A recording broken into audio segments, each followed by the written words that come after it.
We went up today to the beautiful town of Franklin, New Hampshire. Let me tell you what, it is an up-and-coming town. It has a new water feature that people can kayak, kind of this cool, thing they've done with the dam where people come from all over to do sort of like a kayaking sport thing. From what I understand, they are considering it. I guess this is a rumor. This is hearsay that they are considering it for the Olympic qualifiers as a place to hold the Olympic qualifiers, which would be a really big deal for Franklin. It has traditionally been a relatively depressed town since whenever its original sort of prosperity boom, which I assume would be in the late 1800s with the rest of the Industrial Revolution for New Hampshire, but it has since fallen off after the Great Depression and the fall of the industrial economy in New Hampshire, and it has a bad reputation of poverty and drug use and just general economic depression. But in recent years, I'm going to make a guess, in kind of the last 10 years or so, it's had a lot of economic growth, a lot of population growth, a lot of people moving in who are trying to make something of Franklin, and there seems to be a really strong culture for fighting for Franklin as sort of this up-and-coming place of lots of potential. And there's a lot to it that's really nice. Biggest downfall of Franklin is that the school systems are absolutely horrendous, atrocious dumpster fire. Here's why I mention it. Sam and I went there today because we have been house hunting and we found a few houses in Franklin. We found one house in particular that is just perfect for us, just in terms of the house, the price. It's been renovated, but there's a couple thorns to it. One being the power substation that is about one lot removed from the property of the home. And then the other being that they have like the worst schools in the state. So we 2 weeks ago, maybe even 3 weeks ago at this point, when we first looked at the house, we fell in love with it. We're like, this is it. Let's put an offer down. Let's do it. Then upon digging a little bit more into Franklin, considering how far away it is from family, we were like, you know what? It's not the house for us. But the house has been on the market for a while, and we feel very confident through a lot of kind of side conversations with the listing agent that we think pretty confidently that we can underbid it for $20,000, maybe even more, if we put in an offer for it. The house has been on the market for a very long time, which is always a little bit of a red flag, but the biggest red flag that we understand of why the house can't sell, other than the schools potentially, is the giant power substation, because a lot of people believe that that gives you some sort of brain tumors or cancer. There's no founded evidence for that to be true. There's just no science to back that up. So that's not a personal concern for us, but what makes it a concern is the fact that the house is having a hard time selling. It's a great house, and it's just not being able to roll off the market. It's got a new roof. It's been all renovated, new HVAC system, a newly insulated basement. So it's a great buy, except for the reasons that I mentioned. So we've had some reservations on that, but we just especially, I just can't stop thinking about the house. And I'll spare you all the details, but as we've looked, we're not in any rush. There's no time limit, and this house isn't seemingly going anywhere. That won't be the case forever, but as of right now, it doesn't seem to be going anywhere. So we just thought, well, you know what, let's just go up and hang out in Franklin and just get the vibe, right? Is this a place that we could do? And again, I won't go into all the details, but the school thing is potentially maybe something that we could overlook, just because there's a lot of ways to go about that. But it is still, without a doubt, the biggest hang up that we have. At this point, I think there's pretty strong possibility that we do not even put an offer in on the house. But it's just one of those things where you just want to exhaust a question as long as you can. Even if there's a kernel of a potential situation where this is something that makes complete sense and we should do it, even if there's a kernel of that, you should exhaust that question to the nth degree until you have the most confidence that it is or is not the right move. And we haven't quite got there yet. Even still, going to Franklin and talking with some of the locals, we checked out a couple different restaurants, and we talked to some of the people working behind the bar or the waiters, and people seem extremely positive about Franklin. They really do. They really believe that it's an up-and-coming place. It's had so much growth. And while the school systems are terrible, as you might know, schools are paid for by the property tax, and they're paid for by the taxes. And so if you have a lot of economic growth in an area, eventually, now how long this takes is always up in the air, but eventually you'll have enough kind of economic trickle down into the school system. So I don't know. Is there a little bit of coping mental gymnastics here? Most definitely, I'm sure there's a decent amount of it. But when we look at our price range and we look at where we would have to go to make that money make sense to spend on a house, you're going really far, and you're typically going places where the houses are cheap for a reason. And each place has a reason that the houses are cheap. Usually it's because they're in the middle of nowhere and they're not connected to anything. Franklin, fortunately, is connected to Tilton, which is basically connected to Laconia. 93 goes right through there. So while you're way out there, you're still kind of connected to civilization. Other places, not where's great, but what is it? Hillsborough, Deering, Northfield. Those are way out there, and you're not connected to civilization. You are just way out there. And also in those, typically the school situation is not ideal. So when you look at all the possible the thorns that you have to deal with when looking far away, Franklin becomes, after you start weighing the pros and the cons, especially for that house in particular, it becomes a little bit more attractive, at least worth entertaining the idea in the meantime. Again, we have the luxury of not being under any sort of time limit. We're not in any sort of particular rush, but we know that house won't stay there forever, and we're just sort of taking advantage of the opportunity that it is still on the market. And as long as it's still on the market, I think it's worth entertaining the idea. And even if we don't go with that house, I think there's an experience, a lesson to be learned about going to a place and sort of entertaining the idea or simulating the idea of what does it look like? What does it feel like to face the possibility of starting a life in somewhere that is essentially new. Her and I have lived in southern New Hampshire our whole life, and the idea of moving north or anywhere far away from sort of the brain stem of New Hampshire, which is Nashua, Manchester, Concord, anywhere sort of out of that, I think is a large possibility that if we get a house, it's going to be outside of that. So why not entertain it? The other thing, I made a house on Baboosic Lake, posted yesterday, filmed 2 days ago. No, day before yesterday, filmed earlier this week.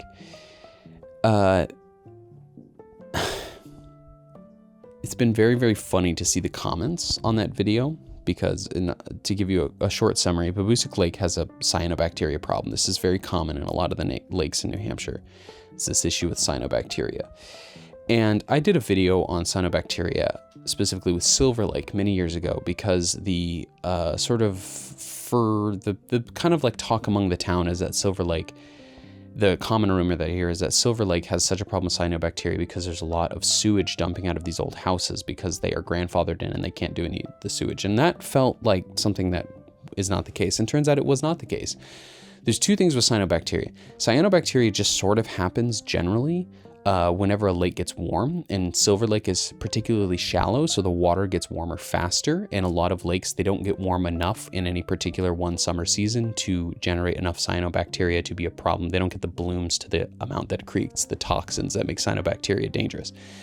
So Silver Lake has a problem with it, kind of outside of the typical thing because it's so shallow and the water can get warm. But we're seeing cyanobacteria in more and more lakes in New Hampshire because of whatever you want to say it is, but it's global warming. We have just had these warmer, longer stretches of summer, and so there's been more blooms of cyanobacteria. This is at least the information that's put forth by when you look into this problem within New Hampshire. The other problem is phosphate. Phosphate is what feeds cyanobacteria. And phosphate comes from fertilizer and general pollution, specifically sewage. And yes, it is true. When you look at a lake like Baboosic Lake, for the better part of 70 years, had a lot of raw sewage going into it. There were no regulations. There was no oversight or water testing for Baboosic Lake. And so all these houses were draining or leaking sewage and fertilizers into the water. Now, over that 70-year period, those phosphates go and they collect at the bottom in the sediment and they do not disappear. Recently, since, the sort of environmental movement of, let's call it the 90s till modern time, Baboosic Lake and some lakes like it, and Silver Lake kind of included, have gone through great measures to reduce the amount of phosphate, like sewage. Nobody's sewage is going in. Fertilizers, they have a lot of regulations now about what fertilizers you can use. So the amount of phosphates has been reduced significantly in recent years. And I feel quite confident after talking to the Baboosic Lake Association that Baboosic Lake, the people on Baboosic Lake have the finances and they have the passion. They do care about that lake. They are not, carelessly spilling fertilizer and sewage into the lake. That's just not happening. Not anymore. Maybe in the 80s or 70s that was the case. It's just not the case right now. The problem, and here's the key thing that I should have included in that video, and this is why I feel like almost guilty for not framing this correctly and not giving the full picture. Baboosic Lake, or in the sediment, the phosphates are still there from the last 70 years prior to all of these efforts to reduce phosphates in the lake. So that means no matter how much you don't put more fertilizer in there or more sewage, there's still enough phosphates in the sediment, in the soil, for that when the water gets warm enough and in the deep parts where there's not enough oxygen, the blooms happen for the cyanobacteria, and that creates a cyanobacteria problem. So what they are putting forth, and this is true with Solitude lake management, they've done this all over the United States because this is not just a New Hampshire problem. The only way to solve future blooms outside of reducing phosphates or cutting off phosphate introduction, which I don't think is completely, you can't completely mitigate it, not realistically, but you can reduce it to an amount where you're not going to have a cyanobacteria bloom. But the already existing phosphates from the last 100 years are still going to cause blooms every season. So they put the alum or the aluminum sulfate in the lake to go down and cover the phosphorus. Now, I also understand from the Baboosic Lake Association, I got a little bit of the science about how the phosphates work, or how the alum covers the phosphates. I got a little bit of that science wrong. I can sleep at night knowing that I got that wrong, because ultimately nobody cares. It doesn't matter, or at least the general population doesn't matter. It only matters to the people who are doing this. All of this to say, what I find frustrating and disappointing is the amount of comments that I got on that video that are so hyper-focused on the fact that she used the words global warming in terms of the cause. People are writing off the video because they're like, oh, now once you said global warming, I can't take this seriously.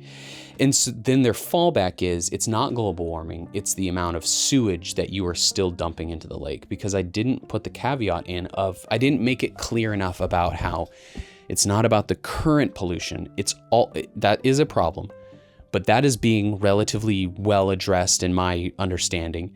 The problem is the old pollution, right? So whether or not you want to believe in global warming, that's kind of irrelevant to what they're saying the cause is. The cause is just phosphate. Phosphorus? Phosphorus. The cause is just phosphorus at the bottom. So I just, it's a frustrating that the whole thing, is, and it's just a certain amount of people. I think the people who matter involved in all of this are making the right choices and making the right decision. But I think there's a opportunity for a future video. I'm thinking maybe at the end of the summer, during that time when Baboosic Lake typically has that blooms, to do another video and a follow-up with the Baboosic Lake Association and say, because they test the water every Sunday and they have for a couple decades, so they have a lot of data under their belts, and to look at was the treatment successful? And if so, if the treatment was successful, then it kind of, I guess in a way, I mean, maybe you'd have to do it a couple years out, but I think that's good, strong evidence for the fact that it is not a current pollution problem. It is a sort of past pollution problem. I think you can probably make a lot of claims for a lot of lakes in New Hampshire that there is a lot of pollution. Silver Lake, I can't comment on, but I can say that for Baboosic, after talking with the Stacy, I forget her name already, unfortunately. After talking with her about it, I was really blown away by how much money and effort, and they're just very, very environmentally conscious about the quality of that lake, because it is mostly private.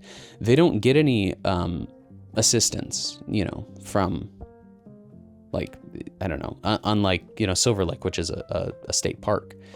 It's mostly private lake, and a lot of those people, those houses have been in their families for generations, so they care very deeply about it. But those are just a few thoughts that I've had about that video recently, that I just feel, guilty is not the word, but I feel a little disappointed in myself, because the comments have made it clear that I didn't properly illustrate and explain the situation. My thinking was that the overall effort would be the focus, but yeah.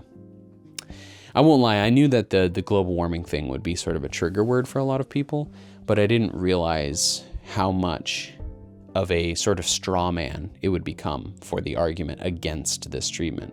And I'm not saying there very well could be some sort of negative impact to the alum that they're putting in the water. I don't know. But I think it's a very interesting step, because this is going to be an increasingly bigger issue for lakes in New Hampshire, and rivers for that matter, in New Hampshire. And I appreciate the fact that they're at least trying to make an effort to see if there's some sort of a solution to it, because as the waters have gotten warmer in these lakes over the past bunch of summers, the cyanobacteria, whether or not you have active pollution or not, is just going to continue to get worse. And so even the lakes where you cut all the pollution off, the phosphates are just going to be a continued issue. So I found it was very fascinating. I think the situation is very interesting, and I'm going to follow it and maybe do a follow-up video. I don't know. Depends on how much I care about this by the end of the summer. But if you haven't seen the video, go check it out. Pretty cool. That's it. I just wanted to come here and explain a few things. Thanks for watching.